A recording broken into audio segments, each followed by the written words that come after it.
Cuando hablamos de la OPE nos referimos a la oferta de empleo público, el procedimiento mediante el que la Administración cubre las vacantes existentes en la misma con carácter definitivo. En concreto, en la última convocatoria para las plazas de Medicina de Familia en Atención Primaria en Murcia, esta selección tuvo lugar mediante un examen que se realizó el pasado mes de diciembre de 2023 y que constaba de 150 preguntas. Medicina ONER presenta el sexto capítulo de nuestra serie de video podcast en la que analizaremos este examen. En él trataremos las preguntas de la 51 a la 60 y hablaremos de los dermatofibromas, de la orientación de los sistemas sanitarios, de las guías del EPOC, del Score All People, del genograma, de la definición de EPOC, de los anticonceptivos de larga duración, de gestágenos, de artritis reumatoide y del delirium. Comenzamos.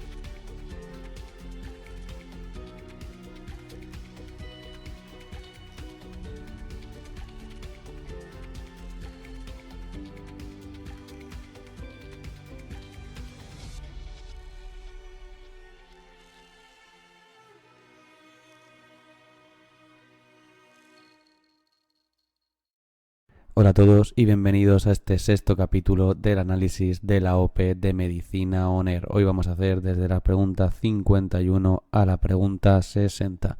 Os proyecto directamente la presentación que creo, y según todo lo que debe pasar ya estaréis viendo en pantalla, y comenzamos con este sexto capítulo, que comienza con una pregunta de dermatología. La pregunta 51 nos habla de un varón de 55 años con una lesión en la pierna de color rojo oscuro, redondeada, de bordes netos, con el signo de la pastilla. A la exploración, ¿cuál sería el diagnóstico más probable? Un nebus melanocítico, un dermatofibroma, un fibroadenoma o un granuloma piógeno. Bueno, veremos, y lo vais a ver en esta imagen, qué es un dermatofibroma. Un dermatofibroma en la dermatoscopia se ve así, efectivamente, una placa color rojo oscuro marronáceo con el centro normalmente más clarito que los bordes, que son sobrelevados y netos, que al apretarla por los lados se umbilica de esta forma con el denominado signo de la pastilla. Son lesiones benignas que no requieren tratamiento, que se pueden tratar en algunas clínicas por estética, pero que la Seguridad Social normalmente no cubre. Clásico y patognomónico el signo de la pastilla en los dermatofibromas. Lo veréis mucho en consulta. La pregunta 52 nos habla de los sistemas de salud y su orientación.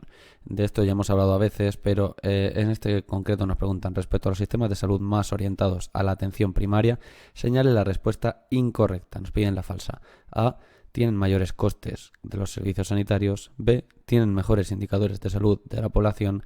C. Tienen menores desigualdades en salud, y D. Distribuyen los recursos de una manera más equitativa. Pues lógicamente la respuesta incorrecta es la A. No tienen mayores costes de los servicios sanitarios, al contrario, son menores costes con mejores resultados de salud. ¿Qué nos dice la Organización Panamericana de la Salud, es decir, la Organización Mundial de la Salud?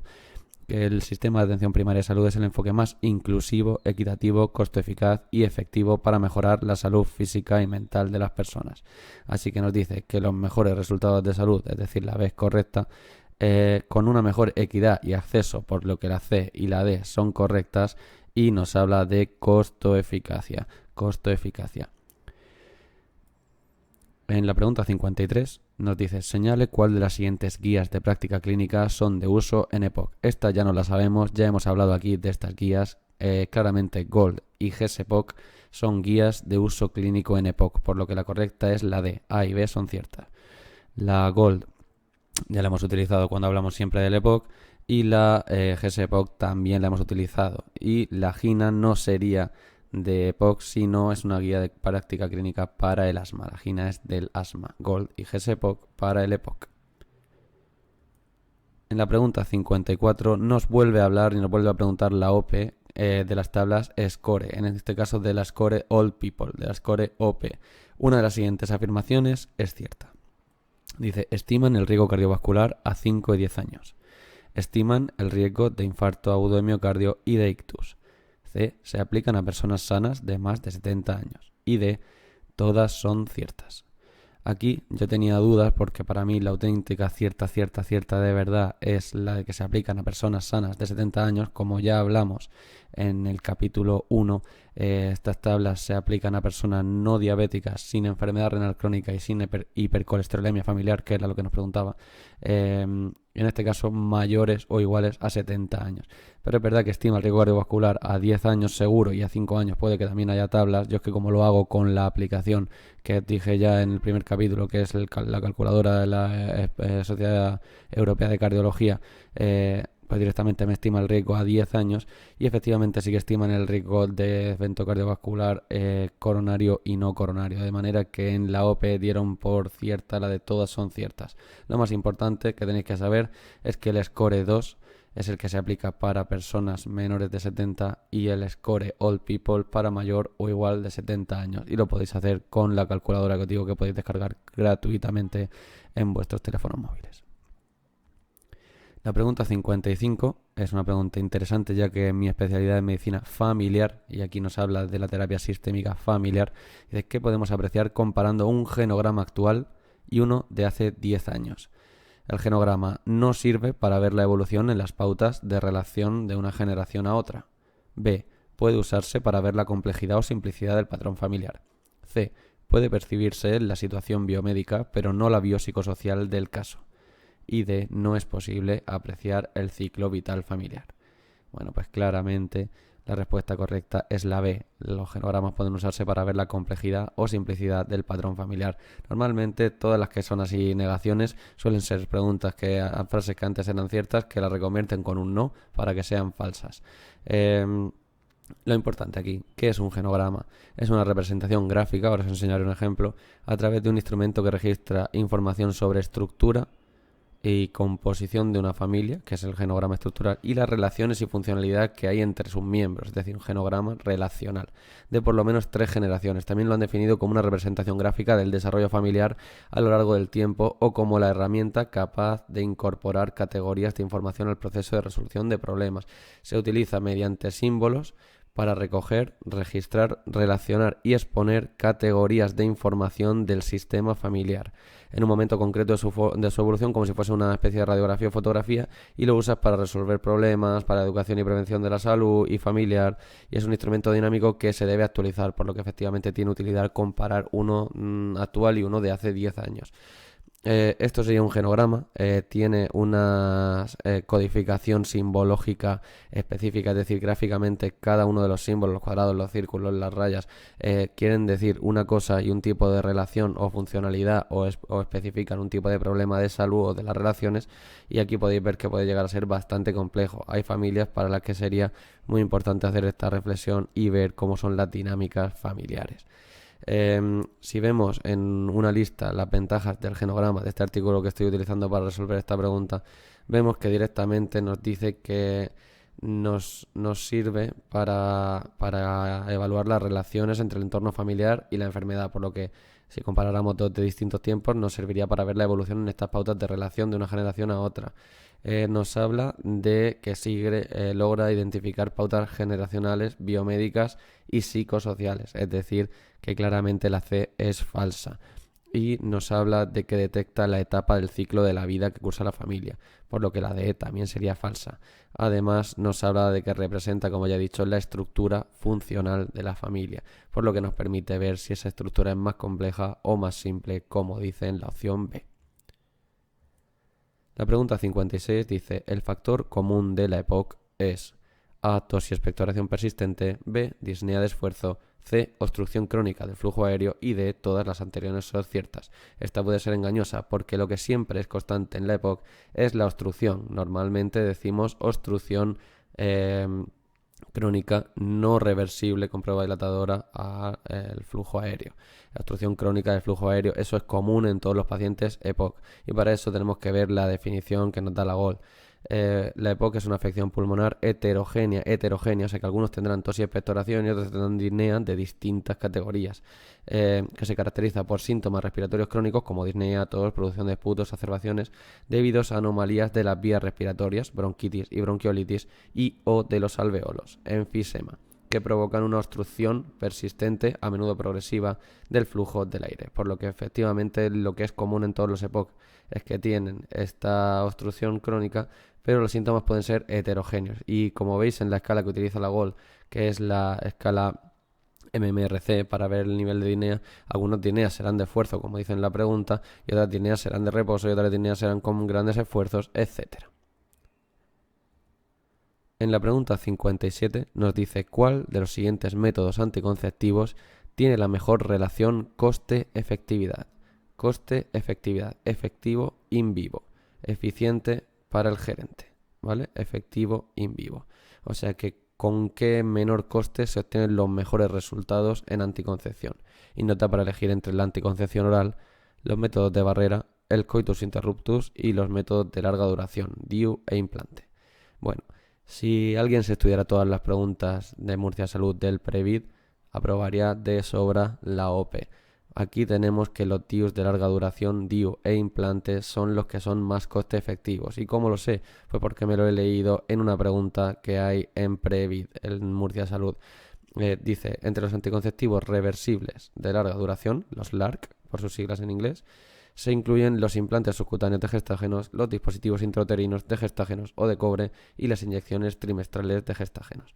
Los sumarios de evidencia y la guía de práctica clínica revisadas coinciden en señalar que los LARC, que son estos reversibles de larga duración, son los métodos anticonceptivos reversibles más eficaces y coste efectivos. Cuando se facilita su empleo se ha demostrado una reducción en las tasas de interrupción voluntaria del embarazo, sobre todo en población más joven y con ingresos más bajos. También, tras revisar la evidencia, los LARC son los métodos reversibles más efectivos para evitar embarazos no deseados, con tasas de embarazo por cada 100 mujeres que lo emplean durante un año, evitados de 0,05 para implantes subcutáneos de gestágeno, o de 0,2 en el DIU de Leborno-Gestel. Perdón, estos no son evitados, son tasas de embarazo. Cada 100 mujeres de 0,05 en implante subcutáneo o de 0,2 en DIU de Leborno-Gestel. En nuestro medio, el PAPS de Senfic en 2016 hizo la recomendación de aumentar el uso de anticonceptivos reversibles de larga duración, DIUs e implantes, manejándose desde la atención primaria. Resume que las mejoras de anticoncepción pasan por una mayor utilización de los LARC, al ser métodos que no requieren cumplimiento y de mayor, otra vez, coste-efectividad. O sea que ahora mismo no tenemos ninguna duda con esta pregunta. Las respuestas son los de larga duración. En la pregunta 58 nos preguntan por un tema que para mí no tiene sentido, que no tiene sentido en una consulta y que quizá alguien relacionándolo con la anticoncepción hormonal pueda pensar que es útil. Para mí me parece una pregunta absurda para hacerlo médico de familia, pero bueno. Dice, de los siguientes gestágenos, ¿cuál no está estructuralmente relacionado con la testosterona? Y te ofrecen desogestrel, nesterona, linestrenol o gestodeno. El que no está estructuralmente relacionado con la testosterona es la nesterona. La nesterona no está relacionada con la testosterona.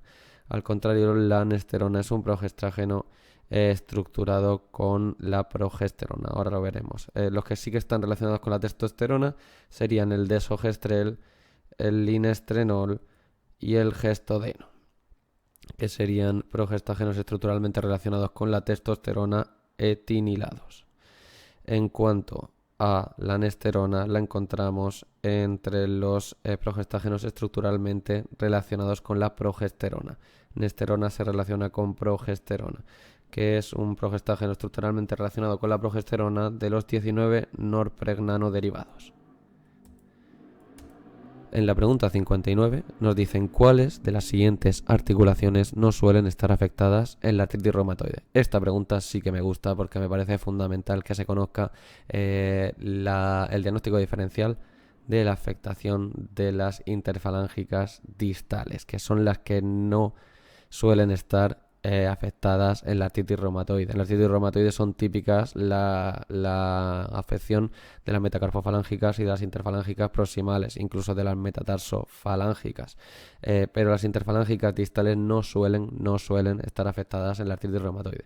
Cuando vemos una afectación de estas, de las interfalángicas distales, tenemos que pensar sobre todo en artrosis y si vemos mucha artritis, en artritis psoriásica. Habrá que preguntar al paciente si tiene psoriasis, habrá que buscar en las uñas pitin ungueal, mancha de aceite, es decir, otros signos de psoriasis, porque puede ser una psoriasis, aunque puede ser también unos nódulos de Heberden típicos de la artrosis. Aquí nos habla de la afectación típica de la mano en la artritis reumatoide.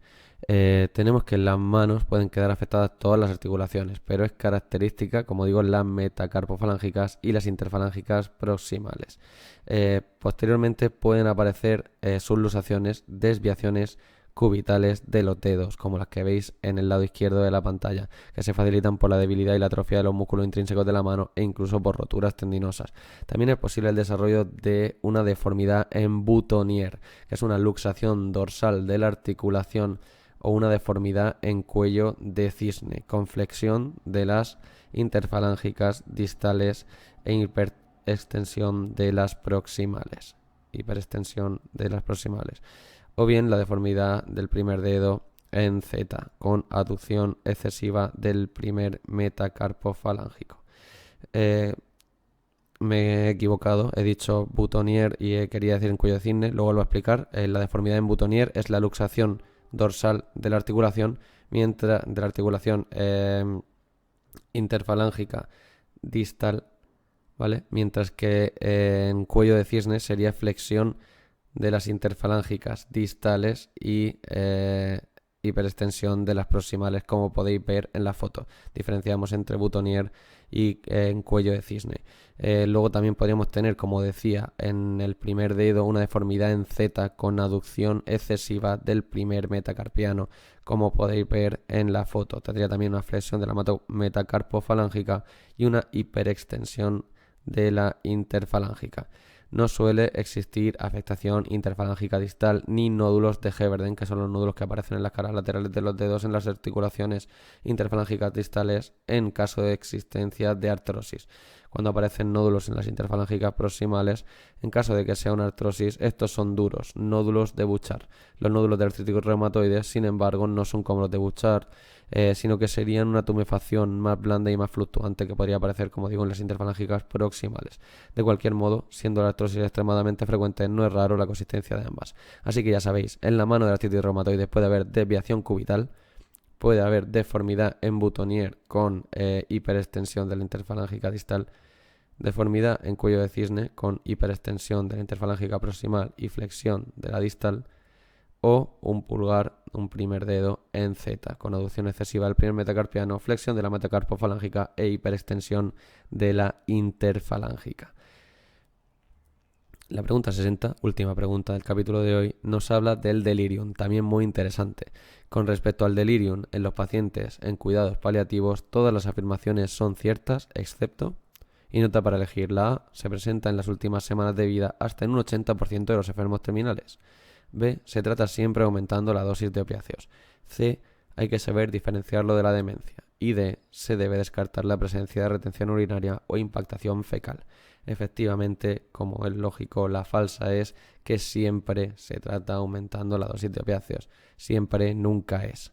Pero además es que las demás son claramente verdaderas. ¿Qué es el delirium? Un estado confusional agudo que se produce por una disfunción orgánica cerebral difusa, en la cual en la actualidad se llama delirium, anteriormente se ha llamado síndrome confusional agudo, encefalopatía o fallo cerebral. El delirium entonces se diferencia de la demencia por su perfil agudo. La demencia suele ser una enfermedad crónica y degenerativa, mientras que el delirium puede darse en horas o pocos días. Por lo que la C sería correcta. Es un síntoma muy frecuente en paliativos. Recientemente se ha dicho que el 35% de los pacientes que ingresan en unidades de paliativos pueden tener delirium, mientras que durante la hospitalización esto llega al 60% en la hospitalización general.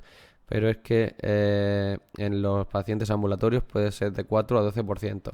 Sin embargo, en los delirium, en la situación de últimos días, la incidencia alcanza el 75%, con un rango entre el 58 y el 88, por lo que decir que un 80% de los enfermos terminales en las últimas semanas de vida presentan delirium es correcto. La A es correcta. Ya tenemos que la A es correcta y que la C es correcta. Además, el tratamiento del delirium se tiene que individualizar en función de la situación y del paciente y de los deseos de su familia. En los últimos días normalmente el tratamiento será exclusivamente sintomático, pero en otras situaciones intentaremos hacer un tratamiento de la causa, porque el delirium tiene una causa que a veces puede ser, digamos, reversible. Buscaremos sobre todo estas causas que se puedan tratar, como por ejemplo la retención urinaria o la impactación fecal, como nos dicen las respuestas de también otros fármacos como los opioides, por lo que no siempre hay que subir los opioides, al contrario, suele ser lo contrario. Alteraciones metabólicas también pueden causar esto, hipoxema, insuficiencias de órganos, infecciones, metástasis cerebrales y síndromes de abstinencia. En todo esto, pues habría que dar un tratamiento individualizado según la causa. Vemos que aparte de las medidas no farmacológicas que pueda haber, que son muchas, hay medidas farmacológicas que podríamos utilizar, por supuesto, que no tienen nada que ver con los opioides. Por ejemplo, el haloperidol, la levomepromacina, la clorpromacina, neurolépticos atípicos como la risperidona, la quetiapina, la olanzapina, incluso benzodiazepinas, que normalmente no son de elección, pero si es un delirium por abstinencia alcohólica o abstinencia de benzodiazepinas, usaríamos midazolam. Y también en crisis aguda de agitación se puede usar junto a los neurolépticos y en delirium refractario para la sedación. Tiene un efecto muy rápido, o sea que incluso midazolam se podría dar en algunas ocasiones. Y esto ha sido todo, espero que hayáis disfrutado este capítulo. A mí este capítulo me ha encantado, me parece muy útil, rápido, sencillo y con algunos ejemplos prácticos y con temas interesantes que a lo mejor pueden ser de menos interés para alguno, pero que pueden ser también chulos para saber cómo el genograma, etcétera. Si os ha gustado, pues recordad comentármelo, mandarme un DM, decírmelo, ponerme un me gusta o hacerlo como queráis y sobre todo seguirnos en nuestra cuenta de Instagram. Ya sabéis que estamos haciendo un concurso de publicaciones médicas en formato Instagram, que el ganador se va a llevar un Cardias, que el segundo y el tercero se llevan un Pulsi, que está muy guapo, y que podéis participar con publicaciones incluso recicladas, con cosas que ya hayáis usado para otros eventos, centros de salud, para cosas de vuestra residencia o sesiones que hayáis dado. Podéis adaptarlas al formato Instagram y enviárnoslas. Y con esto nos despedimos hasta el próximo capítulo de Medicina On Air. Espero que lo hayáis disfrutado y nos vemos muy pronto. Hasta luego.